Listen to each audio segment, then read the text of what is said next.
very well, and that commitment continues. As soon as we have a date and a location clearly laid out, we certainly will share that with all of you. And then a second question closer to home. Will the president stay in Washington this weekend, given what's going on in Florida? We don't know the extent of damage. The week ahead had him leaving on Friday to go home to Rehoboth. As you just heard directly from the administrator, we do not have an assessment. Obviously, she's going to be going to Florida tomorrow at the president's direction, and she will be with Governor DeSantis throughout the day. I can confirm before coming out here, the president did connect with Governor Kemp, the governor of Georgia, obviously, and so that conversation did happen. He's also going to try and connect with the governor of South Carolina. As the administrator said, the situation is still very dynamic. I don't have any changes or any additions to the president's travel. You're going to hear from the president directly, who's going to speak about the continued efforts to prepare and respond to Hurricane Idalia. Following those remarks, as you all know, he's going to be meeting with his cabinet and agency officials to continue our coordination of federal response. So that will happen. He will always continue to be engaged directly with local elected officials. We just mentioned that he spoke to the governor of Florida, spoke to the governor of Georgia. He's going to reach out to certainly other elected officials to ensure they have what they need on the ground, the resources that they need to deal with the impacts, certainly the aftermath of this particular hurricane, when we are able to assess and see and they are able to see what their needs are. You hear us say this often. You heard it from the administrator. You've heard this from us. This president is committed to being there for the community, for the people who are certainly have been impacted by this hurricane, today, tomorrow, as long as it takes to help them all get back on their feet. So that will not change, obviously. Catch up. Thanks, Karine. Two foreign policy questions. The Kremlin acknowledged today that the plane crash that killed Prigozhin may have been a deliberate act. Does the White House have a response to that? So, I was kind of asked this question yesterday. I don't have any new assessment or anything to share with what the Kremlin or Russia, the government may have shared. What I have said yesterday continues to be the case. It seems pretty evident what happened here. As the president said recently, and I'll quote him, "There's not much that happens in Russia that Putin is not behind," and that was not just predictable, but it was predicted. Very same words I used yesterday. So we all know that Kremlin has a long history in killing its opponents. We know how forthcoming and if I will, forthright Prigozhin was in these past several weeks or couple of months, and so this is not surprising. I just don't have any new assessment, regardless of what the Kremlin or the government of Russia wants to share. On a separate topic, Nigerian police raided a gay wedding and arrested 67 people there today. I'm wondering if the White House is tracking that and has a reaction. So this is the first I'm hearing of that. I haven't spoken to our teams here about that particular incident. Look, we've been very clear. The president, when it comes to the LGBTQ community, he has been an ally and supports that community. He will continue to do so. He will always speak out when it comes to any type of humanitarian, mistreatment, even across the globe. And he has always been very forthright in talking to leaders about that as it relates to this particular event. I just don't have a comment for you at this time. Catch you. Thanks, Karine. There's a report in Bloomberg that that the Assistant Secretary of Health has recommended rescheduling marijuana as a Schedule III drug. I'm wondering if the president would support that move, and secondly, just where does the president currently stand on the issue of decriminalizing marijuana? So look, the president actually asked the Secretary of HHS and also the Attorney General to initiate the administrative process to review how marijuana is scheduled. As you know, the administration process is an independent process led by HHS, led by the Department of Justice, and guided by evidence. So not going to to comment on that. We're going to let that process move forward. And again, it's going to be an independent process that's led by HHS and DOJ. So any specifics on that, I would refer you to HHS. And more broadly on the question of decriminalizing, which would be going further than this? I mean, look, he's asking HHS and DOJ to take a look at it, to do an initial administrative kind of process or review, if you will. It's going to be an independent process. They're going to certainly use the evidence. It's going to be guided by evidence. And so I'm going to leave it to HHS and DOJ to move that process. And so we're just not going to comment specifically on that. The president's about just over a week away from heading off to India for the G20. He's scheduled to be in Rehoboth this weekend. Given all of those scheduling concerns, how likely is it that the president would make it down to Florida before heading abroad? Is that a goal of his that he would like to try and get down there before he goes out of the country? So look, don't have any schedule additions or travel to add at this time or to share at this time. Clearly, as you just heard, the administrator is going to go there tomorrow, is going to be with the governor, and that is at the president's direction. When it comes to any type of travel, as it relates to certainly these types of unfortunate disasters, the president doesn't want to take away clearly from what's going on the ground. As you know, the president has a big footprint when he travels, so we want to make sure that the community, the elected officials, the local leaders, certainly the people have and get what they need in this time after we have the assessment and we see the aftermath of Hurricane Idalia. So don't have anything to share. Clearly, it's something that the president always looks forward and always wants to be there for the people who are affected by these types of disasters. And certainly you've seen him in many different states be there and talk directly to Americans who are there and living through this moment, but we just want to be incredibly mindful. This is a dynamic situation, and we want to make sure they have everything that they need at this time. Okay. Obviously, lots of issues facing the presidency this week, but two others that sort of gauge the sense of presidential awareness or involvement. You were asked yesterday about the situation in Guatemala. I noticed the Secretary of State reiterated support for the results there. Is that something that's reached the president's attention, who has expressed a lot of concern about democracy versus autocracies in the world? This is a situation 2 doors down from the United States. Is he aware of it, and would he be willing to meet with Mr. Arevalo were he to come to Washington before becoming president? So look, the president obviously is kept up to date by his National Security Council and his foreign policy advisors on all of any dynamic or any situations globally. Clearly, that is something that the president is kept abreast. I just don't have anything to share on any future upcoming meeting at this time. As you know, we congratulated the new leader and clearly, his election was confirmed by the certified vote results, and so just don't have anything to share or anything to announce about a potential meeting. You were also asked yesterday about potential White House involvement, or at least awareness of the UAW labor situation. How about the Writers Guild, Screen Actors Guild negotiations? We're at about day 120 plus with the writers, 47 plus with SAG-AFTRA. These are members and these are companies that have close, at least political ties to this president. Just curious if he's been briefed at all or talked to anybody involved in those, or who in the administration might be talking about. I mean, look, regardless of political ties, right? This is a president that has been called by many labor folks, right? That he is the most pro-union president ever.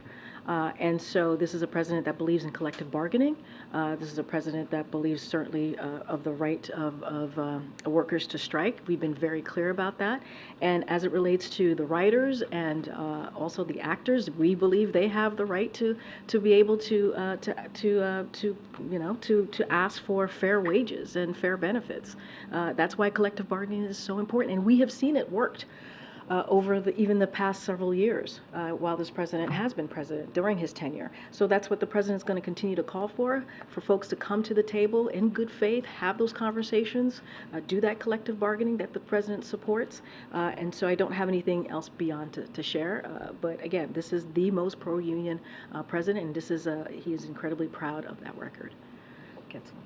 In the hours and days ahead, how frequently does President Biden intend to get briefed on the storm? Regularly, daily. multiple times a day. You're going to hear from him in a few minutes. You heard the administrator was here today briefing him. She was here yesterday in person briefing him. This is something that the president is keeping a very close eye on. As all of you are following this very closely, this is important. It doesn't matter if we are this is not about politics. We should take politics out of any type of disaster that we see that the American people are having to suffer or deal with. And so this is not about politics. This is for the president. This is about being a president for all Americans. And so he is going to be closely watching this, getting updated regularly to make sure that the people in Georgia, in South Carolina, in Florida are getting exactly what they need. And so that's going to be the president's focus. Thanks, Karine. I wanted to ask about a possible government shutdown. Some conservatives have been on the Hill, have been talking about it not being a big deal, that no one will really notice. Can you talk a little bit specifically about what would continue to work during a shutdown and what would stop? So look, I appreciate the question. I'm not going to get into hypotheticals. Here's what we know, and here's what I have said when I've been asked this question. It is that there's no reason, there's absolutely no reason at all for Congress to shut down the government. There isn't. And this is a question for Congress to answer. This should not be happening. And they should fund these vital government programs that the American people rely on. And these are critical needs we've requested. When you think about what we've requested and asked for when it comes to emergency funding, right? When it comes to what we came to the table when it comes to the budget agreement, this was a bipartisan agreement from both sides. And so there is no reason at all that Congress should be going down the path of shutting down this government. Can you confirm, though, at least that federal criminal proceedings would continue in a shutdown, including those involving the former president? You would have to ask the Speaker of the House and Congress on that question. That is not something that I can speak to here. You would have to reach out to Department of Justice. You would have to reach out to Congress, whatever it is that they're doing on that side. That is something for the Department of Justice to speak to. That is not something for me to speak to. But I will say that as it relates to the engagement that we have been having with the Hill on whether it is government funding or any kind of legislative process. Look, we have our OMB Director, Shalonda Young, our Legislative Affairs Office, have been in regular contact with them. We are engaging with congressional members on the Hill, and that's going to certainly continue. I want to ask you quickly, President Biden awarded the Presidential Citizens Medal to two Fulton County election workers, Ruby Freeman and Shay Moss. In the past, a federal judge today ruled in favor of those women who had sued Rudy Giuliani for defamation, ordering that the attorney that Giuliani pay sanctions. Just your thoughts on this now that it has been completed. It's no longer in the hands of the courts. The judge has delivered her ruling. What do you make of that? I'm just not going to comment on that at this time. Thanks, Karine. Senate Minority Leader Mitch McConnell had another episode in which he froze while answering questions today. I know the president spoke to him the last time this happened and spoke to him when he has had previous health issues. Do you know if the president is aware of this and whether or not he's likely to... I haven't spoken to the president, so I don't know if he's aware of this. And then secondly, on Labor Day, I wanted to follow up to see if there are any announcements for how the president's going to mark Labor Day this year. And just to step back on your question about Senator McConnell, clearly we wish him well, a speedy recovery. As you know, the two of them have worked together and have known each other for some time, but I can't speak to a call or a conversation. I just haven't asked the president about that. As it relates to Labor Day, clearly that's a day that the president enjoys celebrating, as it's an important day for the labor community. I just don't have anything to share. Once we get closer to that date, certainly we will lay out what the president plans to do. At the beginning of June, the White House announced that the Education Department was going to be appointing a coordinator to address book bans. I asked the Education Department for a status update and couldn't get an answer. So since we've got students returning to the classroom now, can you give us an update on when this effort is going to start? So that is something for the Department of Education to speak to. I don't have an update for you on that particular question, but again, that's something for the Department of Education. I know they're going to announce somebody. I just don't have it right this time. So they are going to be announcing someone? I just don't have. I know they said that was announced that there was going to be a bookstore. I just don't have anything for you at this time. Would it be possible at some point to get a description of what this coordinator has done, what schools they've reached out to, what that outreach has looked like? Again, that's for something for Department of Education to speak to directly. Go ahead, Karen. Thanks. New York Governor Kathy Hochul's meeting with Chief of Staff Jeff Zients today to discuss migration. Can you tell us a little bit more about that meeting? And then I have a follow-up to that. Yep. So as you just mentioned, we are hosting Governor Hochul today here at the White House to continue our close collaboration and to underscore all the ways in which this administration has supported communities who are hosting asylum seekers and ways we are working together to increase access to work authorization. So we'll have more to share about the meeting later today. But yes, she is indeed here and is going to be meeting with members of the President's team. I have another follow-up, but will there be a readout of that from the White House? We will have more to share later today on the meeting. I just don't have anything specific on how that's going to look like. And Hochul and other Democrats have been pushing the administration to expedite work authorizations for asylum seekers who are already here. Does the administration see that as a viable solution to getting people out of shelters faster? So I'm not going to get ahead of the conversation that they're going to have. I do want to say that DHS met recently with state and local. This is the assessment team that you've heard us announce not too long ago. They met with local and state officials and to outline, and they outlined nearly 24 ways or recommendations to strengthen certainly their operations. The administration across several departments and agencies identified a number of federal sites across New York State for housing. Additionally, the Department of Interior is negotiating a lease of Floyd Bennett Field with the city and state. So that conversation that continues to happen. Again, that happened, I believe, on Monday. When it comes to the work authorization, look, this administration has led the largest expansion as it relates to pathways. Lawful pathways in decades, and we are committed to building a humane and safe and orderly immigration system. Those who arrive through those lawful pathways are immediately eligible to request an employment authorization document. That's how that process works. As it relates to this particular conversation and what has been requested by New York, I'm just not going to get ahead of the meeting that they're going to have today. A couple of follow-ups on the spending questions that you got. Lawmakers are already sort of talking about a proposal that perhaps would be a CR in the December, kind of a shorter-term deal. Is that acceptable to the president? Would he be okay with that? That is something, I'm not going to get into hypotheticals, that is something that Congress should kind of decide on the length of a continuing resolutions. That's something that I defer to them. And then related to that, I know you said that the administration, Director Young, others are already engaged with lawmakers. Has there been an expression of sort of red lines, sort of priorities or cuts or provisions that would be unacceptable to President Biden that would not get signed into law? So look, as I said, we have had continued calls with them, continued engagement with members of Congress to lay out the urgency and the important nature of making sure that we do not shut down and we continue funding the government. That's going to continue. I'm not going to get into red lines. I'm not going to get into hypotheticals from here. There is no reason for Congress to shut down the government, and we'll continue to be very, very clear about that. Go ahead. Thank you very much. There's a new book coming, The Last Politician Inside Joe Biden's White House and the Struggle for America's Future. The Guardian has excerpts today saying the president has told aides in private that he felt tired, and that explains why there are so few events before 10 a.m. So two questions. Is this why we're seeing brunch lids in recent weeks? Today we had a breakfast lid.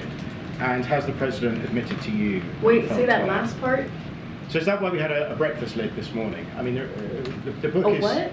There was the breakfast lid came to the press for the first time, I think. We've had some brunch lids in recent weeks as well.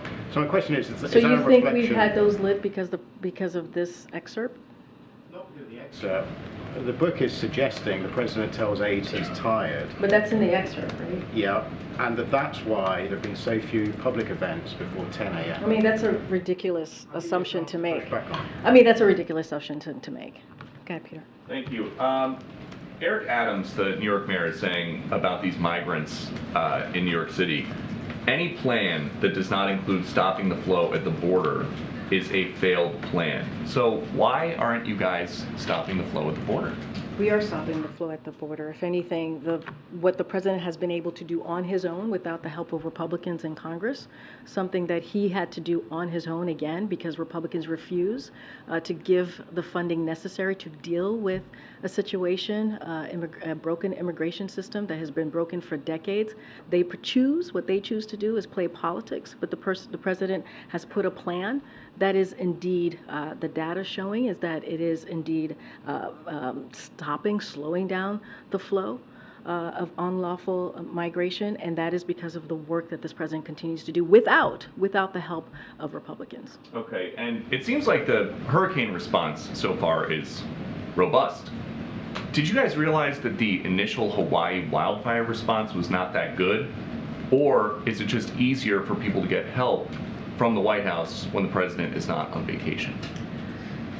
So the premise of your question and the way you pose your question, I disagree, just for the record.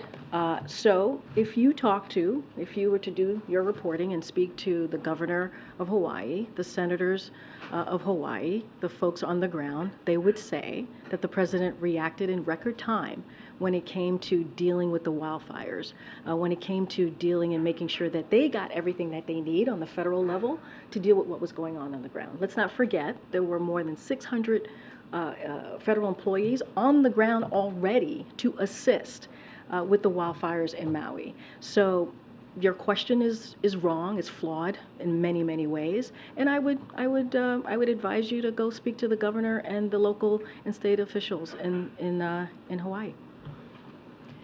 Okay. Thanks, Karine. Putin is supposed to visit China in October. This is the first visit, if it happened, this is the first visit after a warrant of his arrest has been issued. What do you make of that? I'm just not going to speak to Putin's travels. I was kind of asked this question yesterday. It doesn't change. I'm not going to speak to his travels. One more question on Russia. I understand you don't want to comment on Prigozhin plane incident, but many U.S. officials went on the record and said having him march toward Moscow, it was a sign of weakness. Now, killing him, does that reflect a sign of strength in your assessment? I mean, I've answered the question. I mean, the president basically said there's not much that happens in Russia that Putin is not behind. I mean, you know, this was not just predictable, but it was predicted. Like we have said, we know that the Kremlin has a very long history in killing its opponents. So I think we've been very clear here about our thoughts. I'm just not going to. I don't have any new assessments. I don't have an assessment to make, but there's a history here. So I'll leave it there. Go ahead. Thanks, Karine. I wanted to go back to the question what you were answering about legal pathways for migrants and the work authorizations. When I've spoken to advocates, people who work with parolees when they arrive in the United States, sponsors, the number one thing they say is how long it takes to get work authorization. I didn't hear you talk about necessarily what you're doing to speed that up, given that you've opened these pathways so that people can come here temporarily from certain countries. So just to give a little bit of how this works, the process for applying for asylum and applying for employment authorization based on asylum applications is established under current immigration laws and can only be changed by Congress. That's how this process works. The law established a 150-day waiting period to apply for work authorization and an additional 30 days to be eligible for approval. That's how the process works. Again, this is something that Congress put forth, and the only way that it can change is through Congress. Have you asked Congress to work on that? Well, we've had asked Congress to help us just revamp and deal with the broken in many different ways, including this, to help us revamp and actually fix a broken system. We have asked Congress to do that from day one. Remember, the president put forth a comprehensive immigration reform legislation. So this is something that the president has made a priority. The first piece of legislation that he put forward dealt with the immigration system. Again, this is something that, when it comes to this system, the president wants to do this in a humane way. and he has taken actions to work on this issue on his own without the help, certainly, from Republicans in Congress. I also wanted to ask you, Administrator Criswell, when she was here yesterday, talked about, and again today, about the rise of extreme weather, this idea of FEMA having to deal with an unprecedented workload. Is the President thinking about it all outside of your funding request to Congress? Any changes in structures within the White House, any changes within agencies that would help support what we're seeing, which is more extreme weather, more often, more people needing help? I mean, I don't have anything to share about structure within the administration, but I would say this. Oh, I mean, look, I'll say this. We've asked for $12 billion, right? FEMA has asked for FEMA to continue to doing its work. That conversation is going to continue. Obviously, the administrator laid out what that means for her work. As it relates to extreme weather, one of the reasons the President has called climate change a crisis and done the work, historic work that he's done on dealing with climate change is because of that, right? Is because we're seeing this change of pattern. We're seeing how rapidly and how quickly this extreme weather, hurricanes are coming about. That's what the administrator just said. And so, look, there's a lot of work to do. The President has taken this very, very seriously. That's why the Inflation Reduction Act was so critical and important. The biggest investment in dealing with climate change. That's why the bipartisan infrastructure law is so important. So this is work that the President's going to continue to do to deal with an issue that is a crisis, not just here, but globally. As it relates to any changes within the administration, I don't have anything for you on that. But right behind you, go ahead. The Afghanistan withdrawal ended 2 years ago this week.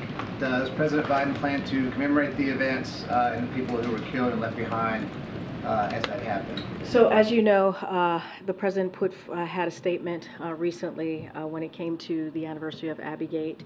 So just want to state this as it was stated in the President's statement, that we'll forever honor the memory of the 13 service members who were stolen far too soon from their families, loved ones, and brothers and sisters in arms while performing a noble mission on behalf of our nation. And the First Lady, certainly the President, and our entire nation will always support those families. And so, look, the President has said on many occasions that ending our longest war after 20 years was the right thing to do. He refused to send another generation, you've heard him say this, of Americans to fight a war that should have ended a long time ago.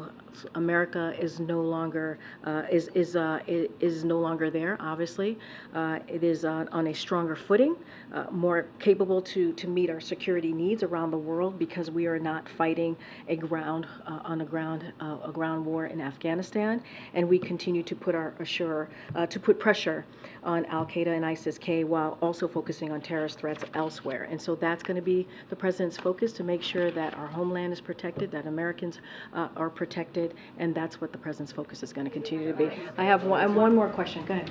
A question about North Korea, the missile launch earlier this morning. Anything you can say about that? And then also, we heard about increased cooperation between the Russians and the North Koreans with respect to weapons for the Russians. I'm wondering if the President would consider meeting with Kim Jong-un because of this increased cooperation, and he can't seem to get a response from the North Koreans. So a couple of things, and I know my colleagues spoke to this is Russia and North Korea just recently during a gaggle. So just to reiterate what he said is in part due to the success of U.S. sanctions and export controls.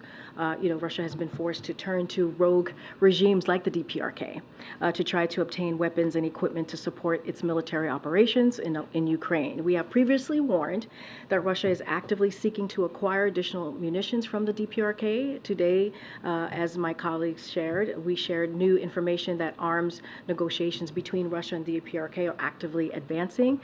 Russia's Minister of Defense recently traveled to the DPRK to try to convince Pyongyang to sell artillery ammunition to Russia. And our information indicates that following that visit, another group of Russian officials traveled there for follow-up on discussions about potential arms deals. Any arms arms deal between the DPRK and Russia would directly violate a number of UN Security Council resolutions. We urge the DPRK to cease its arms negotiations with Russia, and we are taking action directly to exposing and sanctioning individuals and entities working to facilitate armed deals between Russia and the DPRK. So we will continue to identify, expose, and counter Russia attempts to acquire military equipment from the DPRK or any other states that is prepared to support its war in Ukraine. As it relates to the missile, we condemn. We've been very clear about this. Condemn the DPRK's latest ballistic missile launch. This launch is in violation of multiple United Nations Security Council resolutions and possesses a threat to the DPRK's neighbors and international community. We remain committed to a diplomatic approach to the DPRK and call on DPRK to engage in dialogue, as we have for some time now. Our commitment to the defense of the Republic of Korea, Japan remains ironclad.